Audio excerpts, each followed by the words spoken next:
साहब के पास एक मेमोरेंडम देने के लिए आए थे। क्या? पिछले 4 दिन पहले जो वाक़या घाटी हॉस्पिटल के अंदर पेश आया था कि घाटी हॉस्पिटल के अंदर O2 गैस ऑक्सीजन ख़त्म हो गई थी, जिसकी वजह से हमारा जो है तो मुतालबा है कि जिसकी वजह से 15 पेशेंट्स की जान गई। उसके ऊपर एक इंक्वायरी कमेटी बैठनी चाहिए और जो भी उसके ऊपर दोषी है उनके ऊपर कार्रवाई की जानी चाहिए।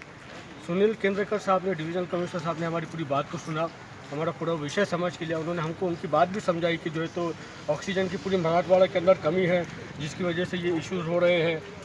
हमारा डिवीज़नल कमिश्नर साहब को यही कहना था कि मराठवाड़ा में चलिए ऑक्सीजन की कमी हो सकती, सारे मसले मसाइल हो सकते, कोरोना, हम ये तो कोरोना के युग में जी रहे हैं, जहाँ पर आज जो है तो कोविड की वजह से इतनी जानें जा रही है, कोविड की वजह से इतने पेशेंट्स घाटी के अंदर आ रहे हैं। ऐसे दौर में अगर ऑक्सीजन ख़त्म होने तक अगर आप सोते रहेंगे तो मजलिस ये बर्दाश्त नहीं करेगी।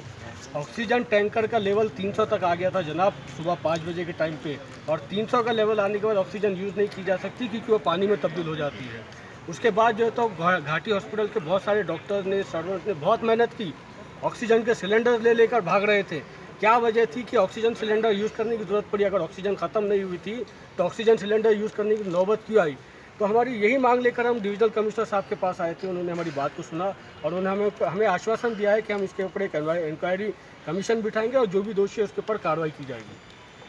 देखिए, आज मजलिस इत्तेहादुल मुस्लिमीन का एक डेलीगेशन जो डिविजनल कमिश्नर सुनील केंद्रेकर साहब के पास आया था, और उनकी 2 डिमांड्स थी, जिसमें से एक डिमांड ये थी कि बीड ज़िले के अंदर केज तालुका है और वहाँ पर एक होड़ बोल के गांव है, जहाँ पर कल 2 दिन पहले एक शर्मनाक वाक़या पेश आया। ये वाक़या ऐसा था कि वहाँ के तबलीगी जमात के एक अमीर साहब है जो किसी की दफन विधि के अंदर जा रहे थे, और रास्ते में अचानक उनकी गाड़ी, एक होड़ गांव बोलकर है, तो वहाँ पर उनकी गाड़ी ख़राब हो गई।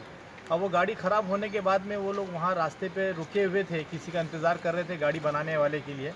तो वहाँ से कुछ समाज कंटक जो थे उन्होंने उनके ऊपर अचानक हमला किया, और हमला करने के बाद में चूँकि वो दाढ़ी टोपी वाले थे और चेहरे से मुसलमान थे बोलकर उनके ऊपर जानबूझकर ऐसी भद्दी भद्दी बातें भी की गई, और उनको वहाँ पे उनके साथ में मारपीट भी की गई, जिसकी वजह से वो काफ़ी ज़ख्मी हुए।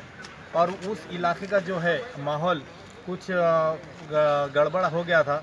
वहाँ के लोग बहुत सारे डरे सहमे थे। तो हमारे पास में खासदार इम्तियाज़ जलील साहब के पास में उसकी शिकायत आई, तो इम्तियाज़ जलील साहब ने हमारे डेलीगेशन के थ्रू सुनील केंद्रेकर साहब से हमने यहाँ पर एक डेलीगेशन दिया, और उसके अंदर मांग की कि ऐसे समाज कंटक जो अच्छे माहौल को ख़राब करना चाह रहे हैं, तो उनके ऊपर जल्द से जल्द इंक्वायरी करके कार्रवाई की जाए, और उनके ऊपर जो है तो NSA के तहत हो या UAPA हो, ऐसे कानून के तहत कार्रवाई की जाए कि आइंदा ऐसे दूसरे कोई लोगों ने ऐसे इक़दाम ना किए जाए। किसी भी समाज के हो, समाज कंटक होते हैं, उनको ऐसी समाज के अंदर बुराई फैलाने के लिए जगह नहीं दी जानी चाहिए।